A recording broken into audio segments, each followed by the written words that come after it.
Student, today we are going to learn the chapter electrochemistry. Okay, so let's start. What is electrochemistry basically? Electrochemistry is the science which deals with the interaction of electrical with the chemical energy. Okay, so basically in electrochemistry we are going to see the conversion of electrical energy into chemical energy, or the chemical energy or chemical reaction which is going to generate the electrical energy. Okay, so the science which deals with both of this phenomenon is known as electrochemistry. Okay, for electrochemistry there are two types of process or two types of cell which we are going to study. One is electrolysis. What is electrolysis? It is the chemical change which occur by the use of electrical energy. In electrolysis, basically what you do, you take a vessel, in that you dip the electrode and you pass the electricity. Okay, because of the passage of electricity, the chemical reaction is going to generate, which cause the deposition of the metal on the electrodes. Okay, this is the term electrolysis. This is the process known as electrolysis. Second one is electrochemical cell. Now what do you understand by electrochemical cell? It is the cell which uses chemical energy for the production of electrical energy. Okay, so again what you are going to do, you are going to take beakers, and in beakers you are going to insert the electrodes. Okay, this electrode, the ionization of the electrolyte with the help of electrode is going to generate the electricity. This type of cell is known as electrochemical cell. Now let's see more further about it. Okay, now let us see the first law, Faraday's first law of electrolysis. What does it say? It says that weight of ion deposited on the electrode of an electrolytic cell is directly proportional to the quantity of electricity passed. Okay, so whenever we are going to carry on the electrolysis, okay, so what is going to happen? Suppose these are the two electrode inserted, and because of the dissociation or ionization of the electrolyte, there is some deposition of metal on the electrolyte. Okay, so what does Faraday's first law says? That the weight of ion deposited on the electrode of an electrolytic cell is directly proportional to the quantity of electricity passed. That is, weight is directly proportional to the quantity of electricity which is passed. Okay, so we can write W is equal to ZQT. Okay, where which is equal to what? ZIT. I means what? Basically, what is I? I is current, T is time. Okay, and Q is the quantity of electricity. And what is Z? Z is nothing but it is the electrochemical equivalent of material deposited on the electrode. Okay, so if we have to remove the proportionality sign, we have to make it equal. So we take one electrochemical equivalent constant, okay, that is denoted by Z, and Q is again, Q is what? Electricity, quantity of electricity passed is what? It is current into time. Okay, so what is work or the weight of ion deposited? It is equal to ZIT. Okay, now when 1 ampere of current flows through the conductor for 1 second, the quantity of electricity will be 1 coulomb. Okay, if the basically Z, it is represented by that if 1 ampere, the current of 1 ampere flows, okay, through the conductor for 1 second, then the quantity of electricity will be 1 coulomb. Okay, now these are some important terms which we are going to use in our problem solving. That the quantity of electricity required to liberate 1 gram equivalent of substance is 96500 coulomb. That is 96,500 coulomb. Okay, so what is the quantity of electricity which is required to liberate? Okay, 1 gram of equivalent of substance is 96,500 coulomb. This is known as what? This is known as what? Faraday. This is known as 1 Faraday. Okay, so we can say if we have to calculate the quantity of electricity, so that is the quantity of electricity required to deposit 1 mole of substance. कितना होगा? अगर हमें 1 mole of substance, वो have to deposit 1 mole of substance on the electrode. So what is the quantity of electricity required? It is nothing but it is Q is equal to NF, where N is the valency of the ion, into F. F is what? It is Faraday. That is 96,500. Okay, so this was some of the important terms of Faraday's first law of electrolysis.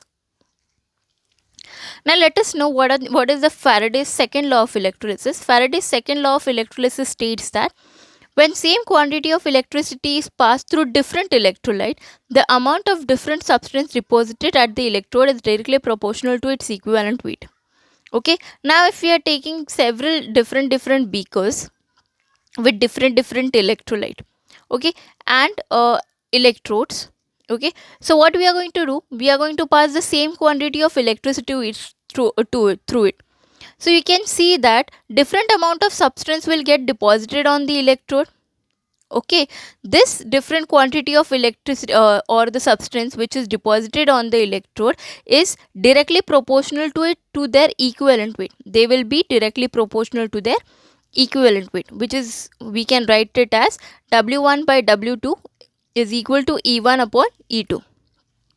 Okay, so or we can write it as, we know what is the value of E over here, it is ZIT, Z1 IT and Z2 IT. Okay, so you can, from this you can say that Z1 upon Z2 is equal to E1 upon E2. Okay, so what is Z over here? We have already seen Z is nothing but it is electrochemical equivalent of the element. Okay, so E is directly proportional to Z, or we can write it as E is equal to Fz. You have to remember this important terms because this we are going to use in problem solving. So it is equal to what? So E is equal to 96,500 into Z. Clear?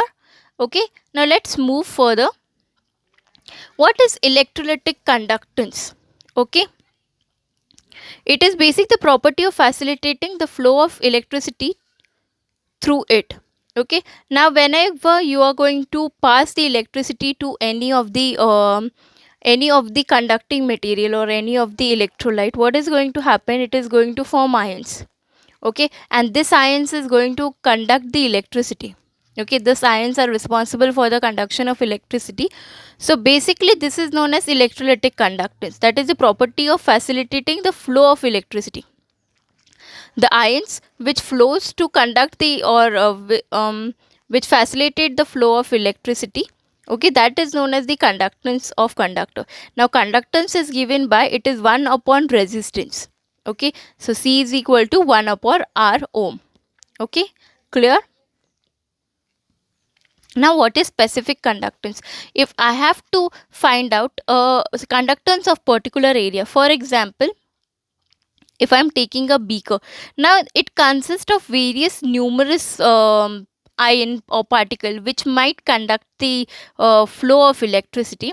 So if I have to find the conductance of a particular area, only this unit area, okay, so that is nothing but it is known as specific conductance. Okay, when I have to find the conductance of a specific area, that time it is what known as specific conductance. Now here you have to remember that one thing, if the solution is concentrated, okay, if the solution is concentrated, or the, you can say, if the electrolyte is concentrated, what is going to happen? The electrolyte ions per unit area will be more. Okay, so specific conductance will be low. If you take this particular area, there will be numerous ions present over here, so specific conductance will increase. Okay, now if you have diluted it, there are very few ions present in this. So what is going to happen? If you are going to derive a specific conductance, if you have to calculate the specific conductance of a particular area, now specific conductance decreases with the increase in dilution. Why? Because you can see over here that in a particular area, what happens, the number of ions is less, that it can, or it may be there might be no ions at all. So of course the conductance of the or the flow of electricity will be less. So specific conductance will decrease with the increase of dilution. Do keep in mind, because the other conductance we are going to see, they will increase with the increase in dilution, which we are going to see further. Okay, so I hope you understood what is specific conductance. It is the conductivity per unit volume of a particular area. Okay, now Resistor, as we know, what is resistor? Resistor is given by, resistor is always directly it is proportional to its cross sectional area, that is length upon area. Yes or no? It is L upon A. So R is given by what? It is constant. We are going to take a constant, that is rho. Okay, L upon A. So what is R? R, where rho is what? It is the specific resistance. Okay, where rho is what? It is the specific resistance. So the reciprocal of specific resistance is known as specific conductance or conductivity. So specific conductivity is nothing but it is 1 upon specific resistance, which can be written as 1 upon rho. Okay, and we know what is rho. Rho is equal to L upon R into A, right?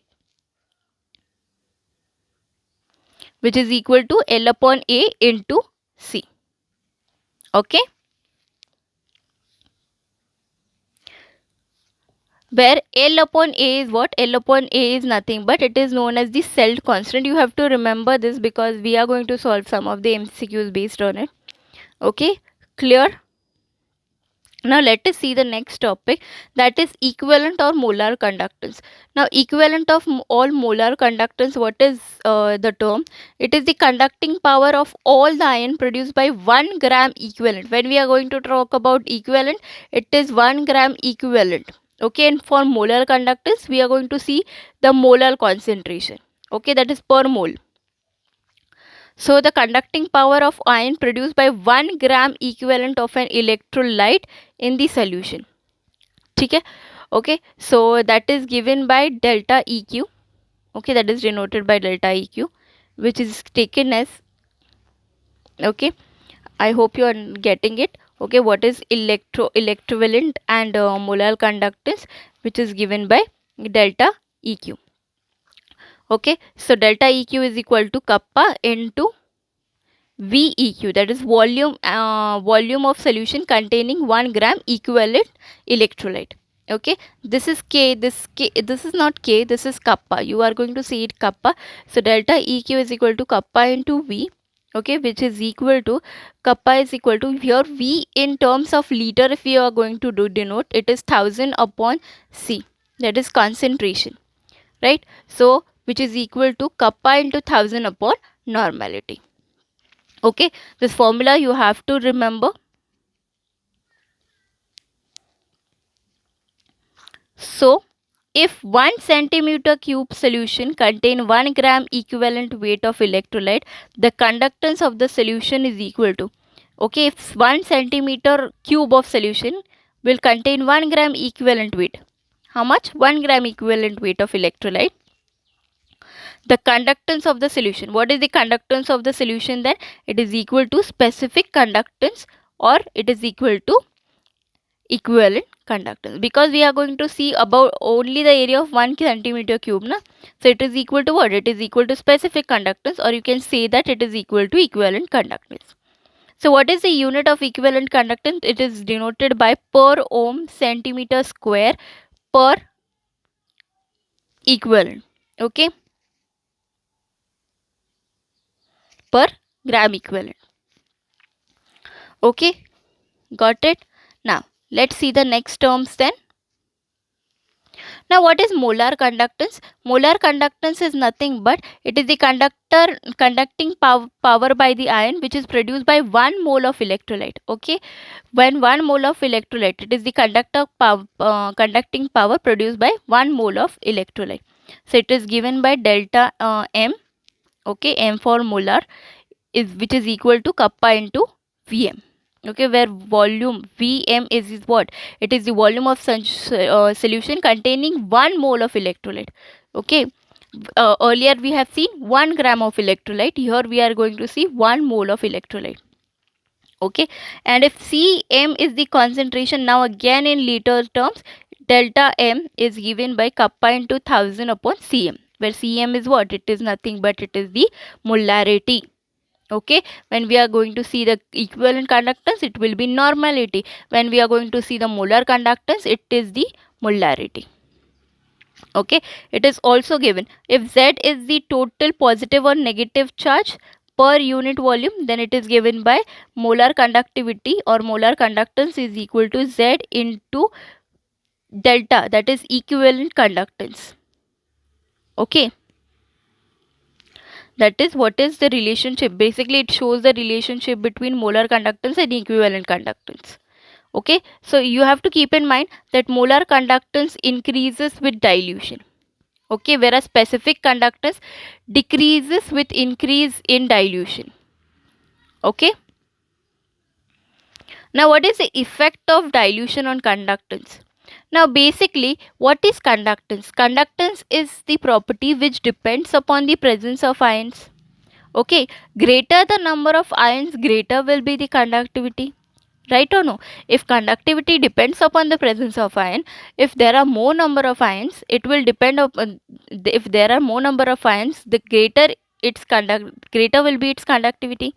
Right, you have to keep in mind that equivalent and molar conductivity increases with dilution. Okay, it is the property which increases with the dilution. Why does this happen? Because as I said earlier, what will happen if we have a beaker and if we have various, if the concentration is more, there is less mobility offered to the ions. Okay, if the concentration is more, there is less mobility offered to the ions. So what will happen, if they are close, they'll basically go into crystallization. Okay, if the ions are close, they will basically go into crystallization instead of conductance. Okay, and if you dilute it, so what will happen, there will be lot of empty spaces between them, that is more mobility will be offered to the ions. So what will happen, if the mobility is more, of course the conductance will be more. So what happens, this shows that equivalent and molar conductivity increases with dilution.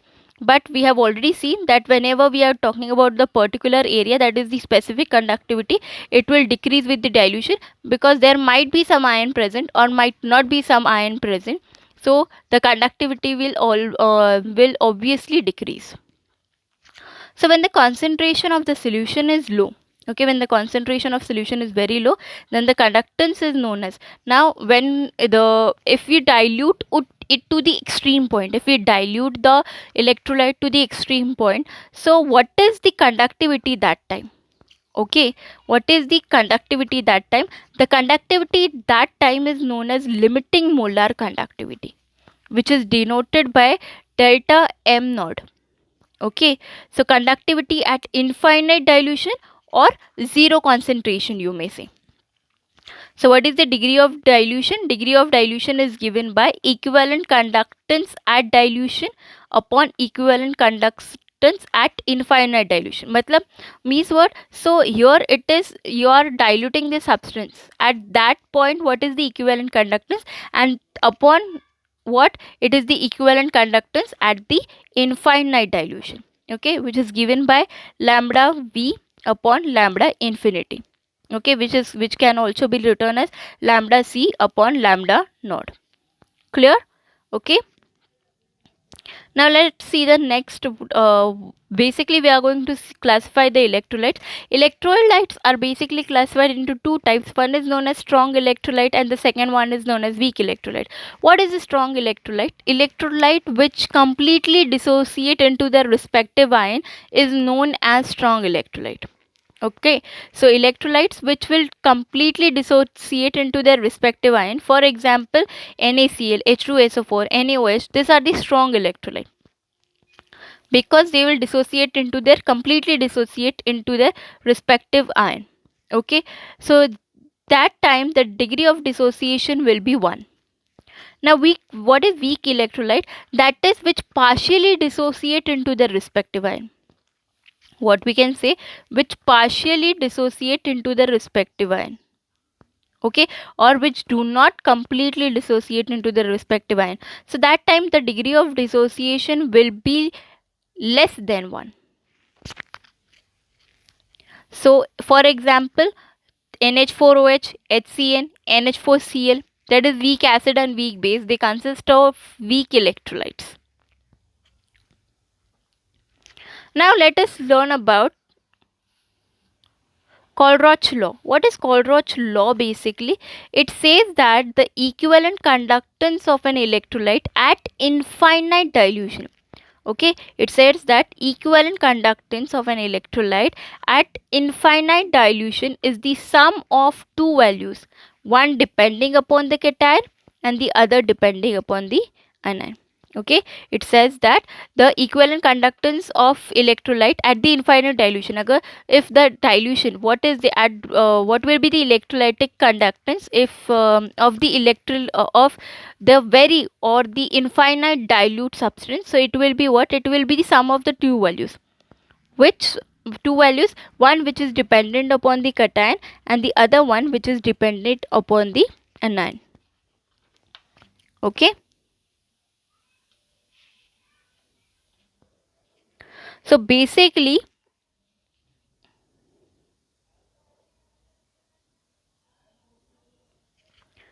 okay, so it is given by lambda infinity, which is equal to lambda c plus lambda a.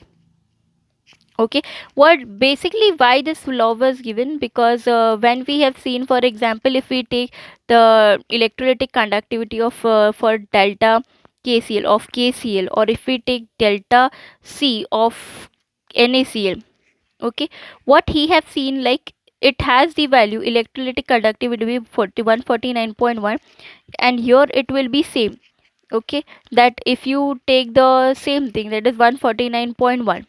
Okay, why? Because they have same conducting anions or cations. So yes, what you observe that the difference in two kind of similar ion will be same. Okay, the difference in two kind of similar ion was to be same. This was explained by who? Coriolis law. Okay, now what are the basic why we learn Coriolis law? Because there are some of the important applications which are used. The first application is for calculating the molar conductivity at infinite dilution. If you have to calculate the molar conductivity at infinite dilution for weak electrolyte, it is given by, like for example, if we take a weak electrolyte CH3COH, okay, that time the conductivity is given by, the conductivity of CH3COH is given by conductivity of CH3COONA plus conductivity of HCl minus conductivity of NaCl. Okay, so this is what, this is to find the weak electrolyte if we are going to take the weak electrolyte. Okay, this is obtained how? If we take the I'll just explain you this. Okay, this is calculated how they have calculated this. If we take the conductivity of this, now if you see, it will be given as, now let us see, if I'll denote it by 1, so that will be feasible. So it will be what? It will be lambda CH3 COO minus, right, plus lambda Na plus. Okay, now second, what is the delta 2? Delta 2 is denoted by, that is for HCl, it will be H plus lambda Cl minus. Okay, and delta 3, that is for NaCl, will be given as lambda Na plus lambda Cl minus. Okay, so when you solve this equation, that is if you add the uncommon ion, if you add this uncommon ion, you will get this equation. Okay, you will get this equation. Okay, basically if you solve this whole thing, you will lastly get it as lastly get the value of delta CH3 as CH3COOH as lambda CH3COO minus plus lambda H plus. That is, by solving, the common ion will get cancelled and the uncommon ion will be left behind. So what is the conductivity then? It is the conductivity of equivalent conductivity of CH3CO minus plus conductivity of H plus ion. Okay, so basically this is used to calculate the molar conductivity at the infinite dilution for weak electrolyte. Okay, now the second thing is for calculation of degree of dissociation of weak electrolyte. To calculate, if we have to calculate the degree of dissociation is denoted by alpha. which is equal to what? It is equal to delta V naught upon delta, that is infinity naught. What is delta V naught? It is equivalent conductivity at dilution V, which we have already seen, upon what? Equivalent conductivity at the infinite dilution. So you can calculate the degree of dissociation also. Now why these applications are very important? Because when we are learning this application we are going to use for solving various types of numericals. Okay. Now the second thing is calculation of solubility of sparingly soluble salt. Okay, if we have to calculate the solubility of sparingly soluble salt, so it is given by delta infinity naught, which is equal to kappa into 1000 upon molarity, and solubility is given as kappa into 1000 by delta E naught. Okay, because of course it is solubility is the term which was related to concentration, so it is nothing but it is related to molarity. So if you have to calculate the value of kappa, okay, that is specific conductivity, so kappa is given by C alpha square upon 1 minus alpha. Okay, just remember these values, these formulas. So this were the most some important applications of the Coriolis law, because various types of, like, we can calculate molar conductivity, we can calculate the degree of dissociation, we can calculate the solubility of sparingly soluble salt, and we can calculate the value of kappa, that is specific conductivity also. Now let us learn, this was all about till we have learned some of the important terms of the electrolytic cell. Now let us learn about the what is electrochemical cell. Basically, what is electrochemical cell? Electrochemical cell is again divided into two parts. One is that which convert chemical energy to the electrical energy, which we have already seen earlier. One which will convert electrical energy into chemical energy into electrical energy. For example, the dry cell, the lead storage battery which you use in your home, or the dry cell which you have, the galvanic type of cell. Okay, they are all what they use the chemical reaction to get convert to produce the electricity. For example, the batteries which you put in your various appliances like wall watch, or the remote control which you use, so they are all what? They are all the this type of cell. And the second type is which convert the electrical energy into chemical energy. For example, the electrolytic, it is known as electrolytic cell. So it is basically used for the purification of metal. Okay, why? Because due to dissociation of iron, the iron is going to deposit on the electrode. Okay, now let us learn some of the electrochemical cells, some of the important electrochemical cells. First one is known as galvanic cell. It is also known as Daniell cell. You can also call it as Daniell cell also.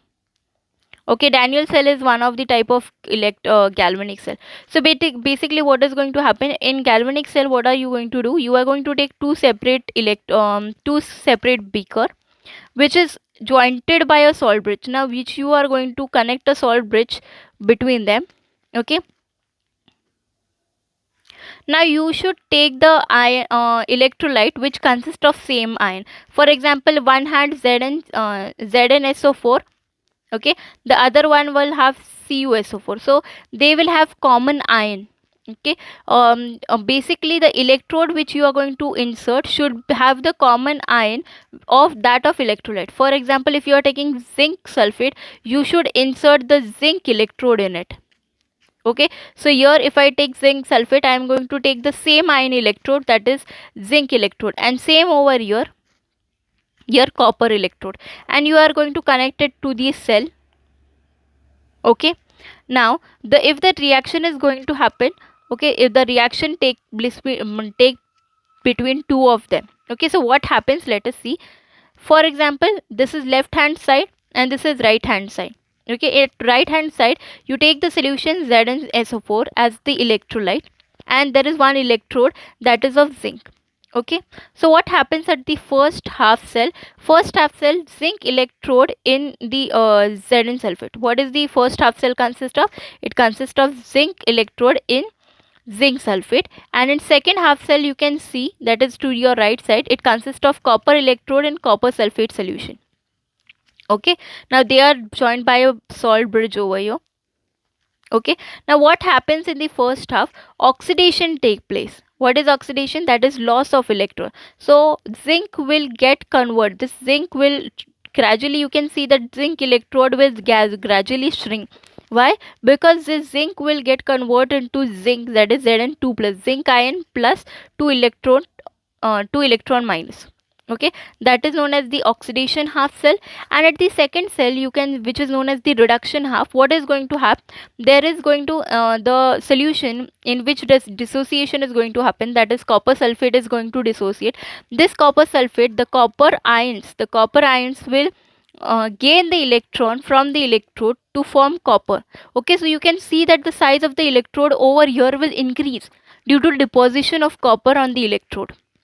Here the size of electrode will shrink, okay, and here the size of electrode will increase. So this is known as cathode, that is negative terminal. Here you can see it is negative terminal and here it is positive terminal, and in both of them there is flow of electron. Okay, now what will happen? Electrons will travel from the left side towards the right side.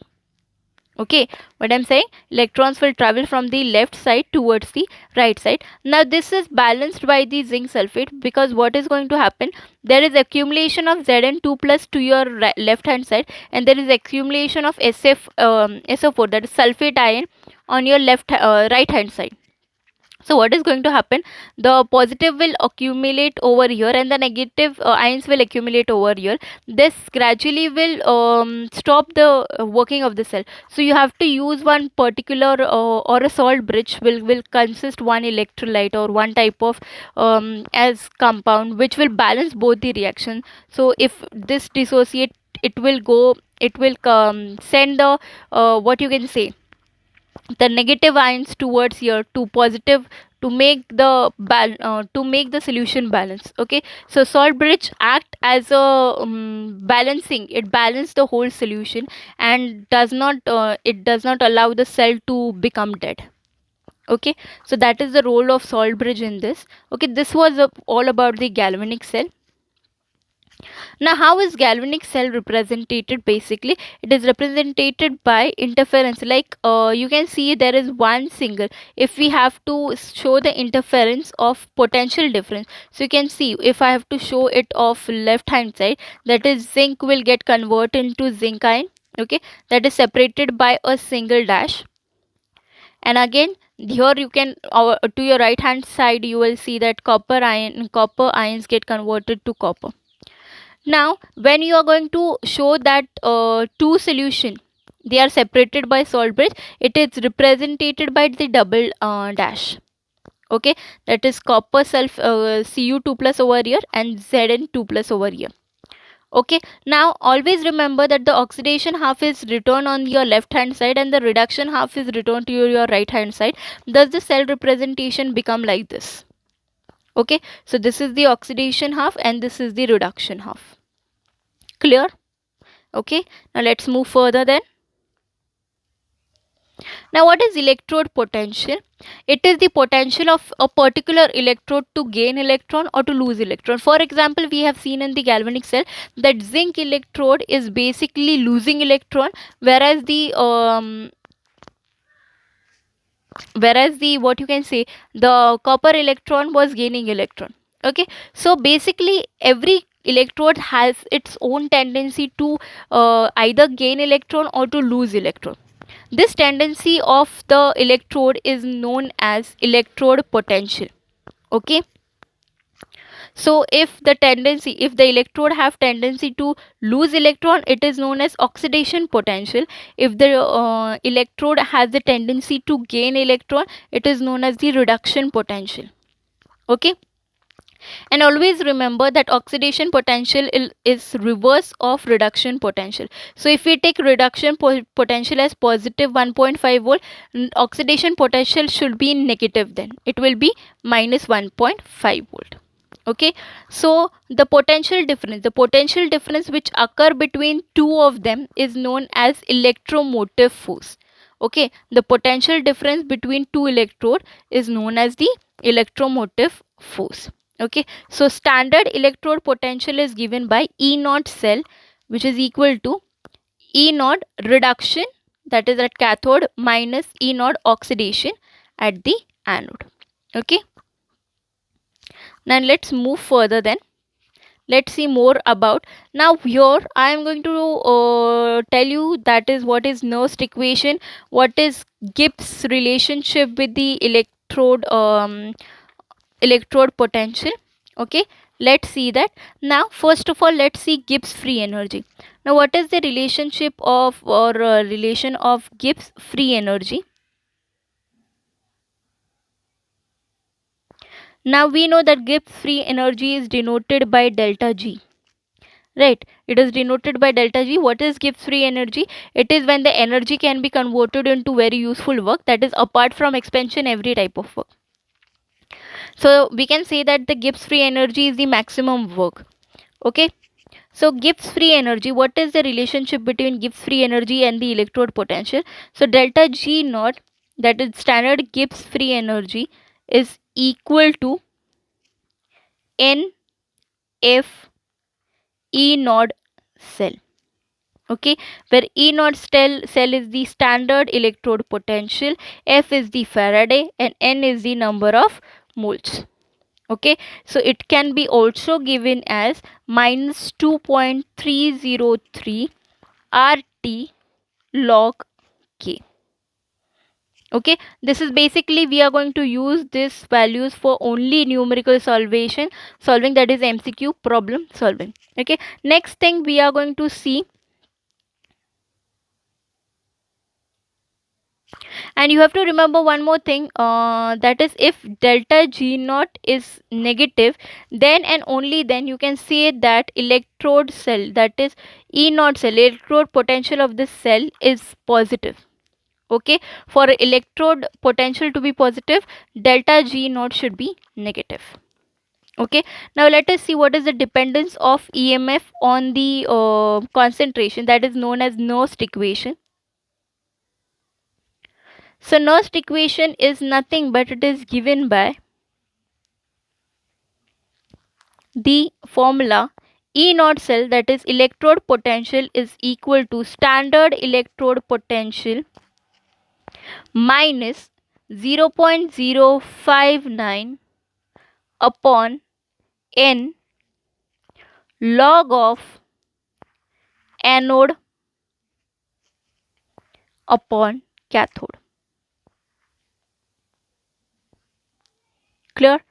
Okay, and equilibrium constant, that is K, is equal to this. You have already learned in your equilibrium chapter itself, which is given by the concentration of product upon the concentration of reactant. So if you substitute those things, you will get that it is nothing but it is the concentration at the anode upon the concentration at the cathode. So you should remember this.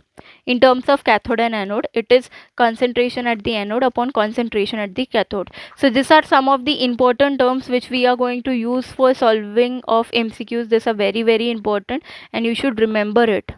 Okay, now let's move to what is known as reference electrode. What is basically, we have seen galvanic cell, in that we have taken two types of different electrodes. Now most of the time we keep one electrode as a reference electrode and we change the other electrode. So one of such type is known as standard hydrogen electrode. Okay, it can be used as either anode or it can be used as either cathode.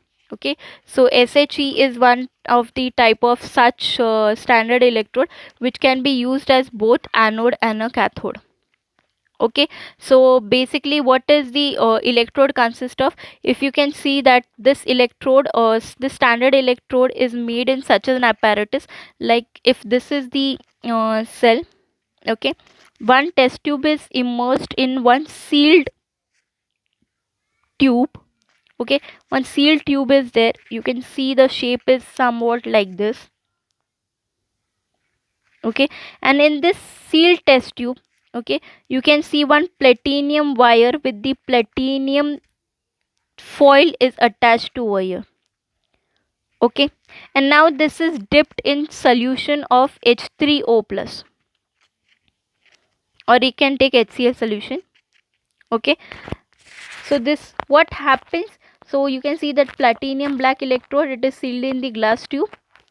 The electrode is dipped in 1 molar solution of H3O plus.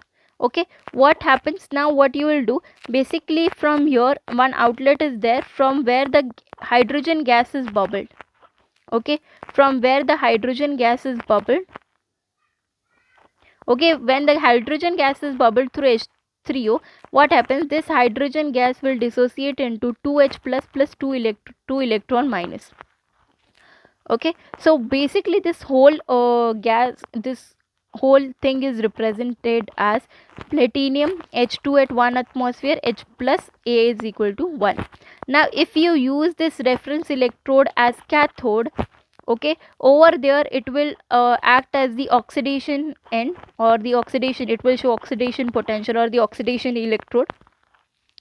And if you use it at anode, it will act as the reduction electrode. Okay, so at which place you are going to use it at standard electrode will depend. Now let us see where there are various types of other electrode also. One of such electrode is that calomel electrode, which will show the reaction between HgCl2 to give Hg plus Cl minus. Okay, the electrode potential of this is 0.280 volt. Then it is silver chloride electrode. Okay, then there is quinine hydrone electrode. Okay, these are some of the important electrode which might be used at the standard reference electrode. Okay, now this is EMF series. Okay, now what is EMF series? Basically this is known as the electromotive force, or basically this is electrochemical series. Now what is electrochemical series? This is the arrangement of electrode potential in the increasing and decreasing manner. So you can see that it is arranged in the increasing order. So first there is negative electrode potential, and as you go toward the left it is the positive electrode potential. Here is the hydrogen whose electrode potential is 0. Okay, this is used as a reference. So here is the hydrogen whose electrode potential is 0. Okay, one thing to remember is that the lithium over here, which has the most negative electrode potential, it is basically good reducing agent. Reducing agent means it will undergo oxidation easily. And over at the last you can see that at the last there is fluorine. Fluorine is the good oxidizing agent, which you can see it can undergo reduction. Okay, so this EMF is very important charged, on basis of which we can derive various we can solve various numericals, or we can predict various things. For let's see what are such things. Now what is basically we have seen the electrochemical series, but what is basically the use of electrochemical series, or the application of electrochemical series? First one, it is to calculate the EMF of electrochemical cell. So you can see that electrode potential is given, that you can calculate the electrode potential. That is, standard electrode potential is the electrode potential at the cathode minus electrode potential at the anode. Okay, then it is used to predict the relative strength of oxidizing and reducing agent. Okay, we have seen the lithium was the strong reducing agent. More the negative value, more it's strong reducing agent. Less the more positive value of the electrode potential, it is very good oxidizing agent. Okay, then you can predict the feasibility of the reaction. Okay, whether the reaction, if electrode potential is positive, then we can say that the reaction is feasible. If the electrode potential is negative, then we can say that the reaction is not feasible. Okay, next one is to predict whether a metal will react with strong acid to give hydrogen. To predict whether a metal will react with acid to give hydrogen gas. Okay, so how do we predict that? The metal placed above hydrogen gas is strong reducing agent, and those which are strong reducing agent will replace hydrogen from dilute acid. Okay, so by this you can predict the presence of hydrogen. If metal react with acid, will it give the hydrogen gas, or will it evolve the hydrogen gas or not? And the last one is to predict whether the metal will displace another metal. Okay, the metal which is placed higher up in the series will displace all the metal below it in its solution of its salt. Okay, the higher the higher its position, the more power it will have to displace the other element. Clear? Okay, so this were some of the advantages or applications of the electrochemical series. Okay, now what are, let's see some of few cells. What is commercial cell? Commercial cell which is used commercially on a large scale. So such type of cell is, first one is primary cell. This is the cell which is used as the batteries in your remote control, the toys which children play, or the wall watch, wall watch, or various things, or remote control, anything which you use in your daily life. So the batteries which you use, they are the primary cell. They become dead after use. They are not rechargeable. Okay, after one use you are going to throw it because it is not recharged again. For example, dry cell and mercury cell. Then fuel cell will study further. Secondary type of cell is that cell which can be recharged. Okay, they are also known as storage cell or accumulators. For example, lead accumulators, batteries, nickel cadmium battery. So if this charging is over, if they are if they lose their charge, so you can recharge also. So such type of the usable battery, reusable battery, are known as secondary cell. Now let us see few of them. So first we'll learn about dry cell, which you use generally in your day-to-day life. At its anode, the negative, that is the negative electrode, cylindrical zinc container. So you can see the battery is like that, some of this. So the cylindrical zinc container is nothing but it is the anode. Okay, and the graphite rod which is dipped in it, okay, it is the positive terminal which is anode, which is cathode. Okay, and this mixture, this whole mixture will here you can see a mixture. This is electrolyte which consists of mixture of MnO2, NH4Cl, and ZnCl2. Okay, this act as an electrolyte. Okay, what is the cell reaction going on? Okay, at anode what is going to happen? The zinc will lose its electron. Okay, at cathode what is going to happen? Okay, here at cathode, the magnesium oxide plus ammonium ion plus will plus 2 electron, it will gain electron to give magnesium trioxide plus ammonium plus H2O. Okay, overall reaction, this is the overall reaction. And keep in mind, as if one of this electrolyte finishes, okay, or the zinc, it is if zinc will completely dissociate, there is no more zinc available, then you can see that the reaction will stop and the battery will stop working. Okay, so this dry cell is of no further use. Clear? Okay, so voltage range of this batteries is from 1.25 volt to 1.5 volt. It is used in torch, toys, calculators, flashlight, etc. Okay, now next type of battery is lead accumulator, that is rechargeable batteries. So we can see there is one whole apparatus set, okay, which consists of dilute H2SO4 and which consists of alternate plates. You can see that these plates are arranged over here in such a manner. There are alternative plates. So if one is dark, one is light, again you can see the alternative plate. This alternative plates are placed, one will act as cathode and one will act as anode.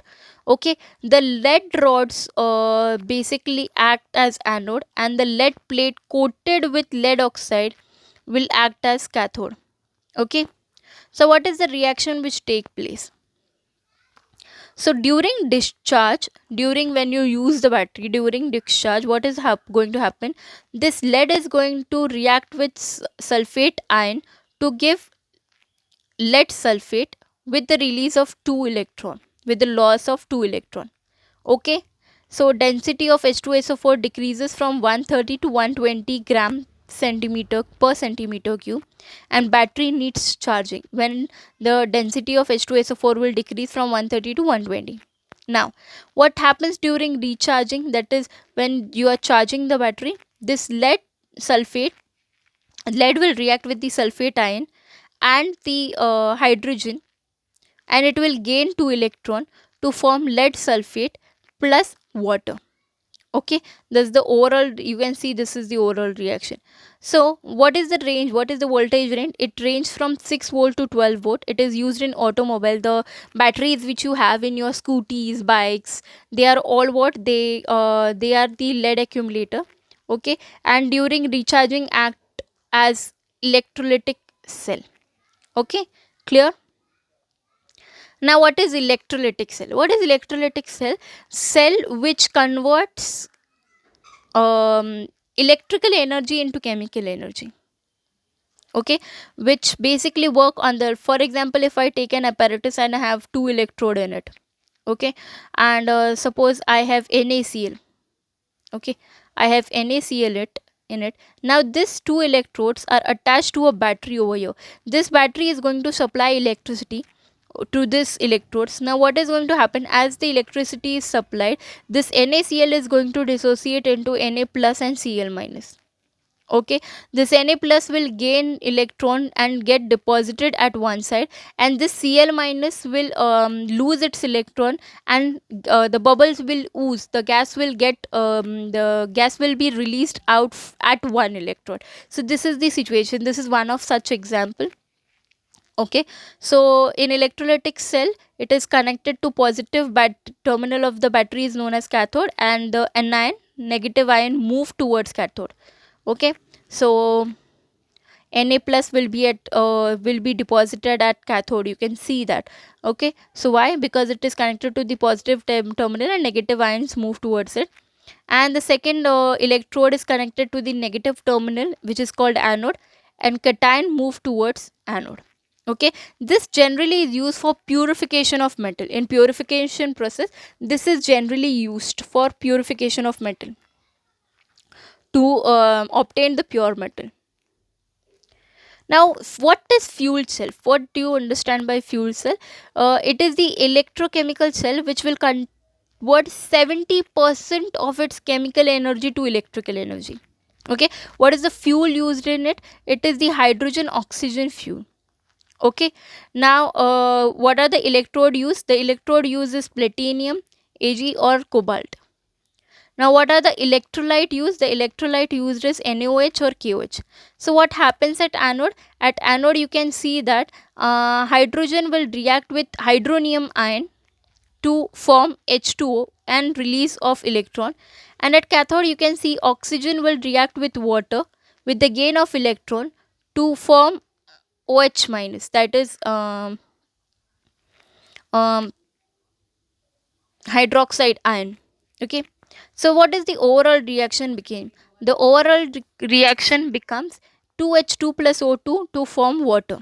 Okay, this is generally operated at 70 to 140 degrees Celsius, and the potential is 0.7 volt. This is the clean energy. Okay, this does not cause any kind of pollution. This is the very clean energy used. Okay, this was all about the electrochemistry chapter, electrochemistry, whatever we have learned in the chapter electrochemistry. This is the one time revision. I hope you have understood whatever we have studied now, and in my next lecture I will solve more of the MCQs on this chapter. Okay, thank you class.